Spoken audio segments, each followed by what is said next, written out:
Hello बच्चों, this question says in the study of photoelectric effect the graph between the stopping potential V and the frequency nu of the incident radiation of two different metals P and Q is shown in this figure, right? y axis पे हमारे पास stopping potential है और x axis पे हमारे पास क्या है, frequency के बीच का ग्राफ दिया हुआ है किसी दो मेटल्स के बीच में। पहला मेटल है P, दूसरा है Q, right? Find the maximum energy of electron emitted by light of frequency 8 into 10 to the power 4 hertz for this metal। This metal का मतलब है क्यू मेटल के लिए हमें क्या फाइंड आउट करना है, क्यू मेटल्स के लिए हमें maximum kinetic energy find out करनी है, राइट? तो सबसे पहले हमारा यहाँ पर की कॉन्सेप्ट क्या हो जाएगा, key concept will be, right, key concept will be what, Einstein photoelectric equation. वो हमारे पास क्या होती है, H nu is equals to work function plus kinetic energy, right?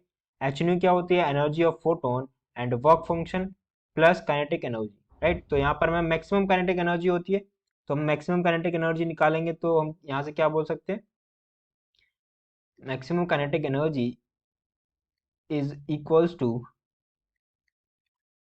H nu, right, energy of photon minus work function. Work function किसके equal होता है, H into nu naught, right? Nu naught क्या होता है हमारे पास, थ्रेशोल्ड फ्रीक्वेंसी।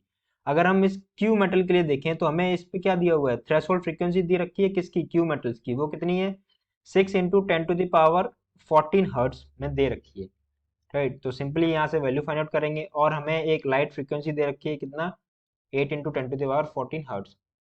तो simply value put करेंगे तो maximum kinetic energy is equals to, H को कॉमन ले लें, राइट? एच कॉमन ले लेंगे तो हमारे पास क्या हो जाएगा, nu minus nu naught, right? Value put करेंगे तो क्या हो जाएगा, एच क्या है हमारे पास, प्लैंक कांस्टेंट, जिसका वैल्यू कितना होता है 6.6 into 10 to the power minus 34।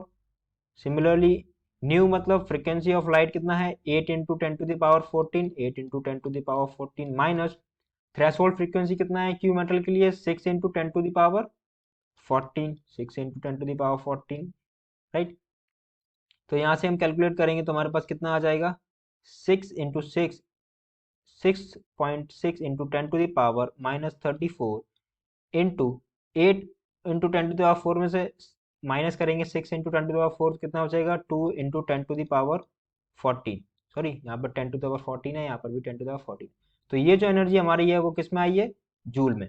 But हम इस जो काइनेटिक मैक्सिमम काइनेटिक एनर्जी है उसको हम अगर इलेक्ट्रॉन वोल्ट में निकालना चाहें, इसका मतलब ईवी को निकालना चाहें, तो ये किस में इसको हम सिंपली किससे डिवाइड कर देंगे, वन चार्ज ऑफ इलेक्ट्रॉन वो कितना होता है 6.6 into 10 to the power minus 34 into 2 into 10 to the power 14 divided by एक चार्ज में कितना, एक इलेक्ट्रॉन चार्ज में कितना चार्ज होता है 1.6 into 10 to the power minus 19 eV, right? इसको जब सिंप्लीफाई करेंगे तो हमारे पास जो आंसर आएगा वो हमारे पास आएगा 0.83 ईवी।